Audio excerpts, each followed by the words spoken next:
Third party daw. Babaeng iniugnay sa hiwalayan ni Kylie at Kobe, nagsalita na. Ang babae umanong third party, nagsalita na matapos ugnayin sa hiwalayang ikinagulantang ng showbiz fans. Ano ang totoo? Isang maingay na usapin ngayon sa social media ang di umano'y hiwalayan ni Kylie Alcantara at Kobe Paras, at ang sentro ng intrigang ito ay isang babae na tinuturo ng netizens bilang third party.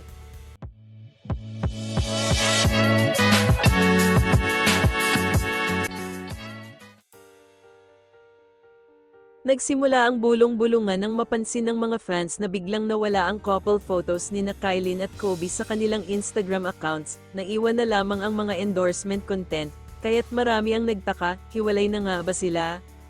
Lalo pang uminit ang isyu nang lumutang ang pangalan ng isang babae na sinasabing madalas daw makita kasama si Kobe sa isang bar na tinatawag na Bando, na siya ring ine-endorso ng aktor. Sa isang blind item style post, sinabi ng netizen, "Nasa Bando si Kobe, may ibang babae, what happens in Bando stays in Bando." May mga nagsabi pa na dapat na raw mag-move on si Kylie dahil hindi siya karapat-dapat maloko, maganda, talented, at deserving daw siya ng isang lalaking totoo at loyal.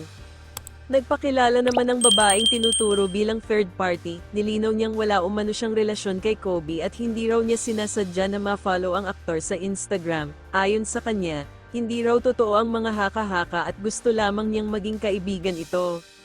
Unnecessary hate and threats I've received in the past 24 hours. I'd like to squash false rumors and allegations going around social media. I never knew making friends and following people on social media was such a big deal. My husband and I, who are happily married now for 2 years, know that this is just a reflection of people's boredom and hunger to spread negativity. I hope everyone uses their best judgment when reading or hearing gossip, and don't immediately take it as gospel. I'm blessed to have a loving and supportive family, and a husband who remains by my side through this random time. Thanks. Samantala, si Benji Paras, ama ni Kobe, ay nagsalita rin at nagsabing, okay naman ang dalawa, nagtaka raw siya sa mga lumabas na chismis.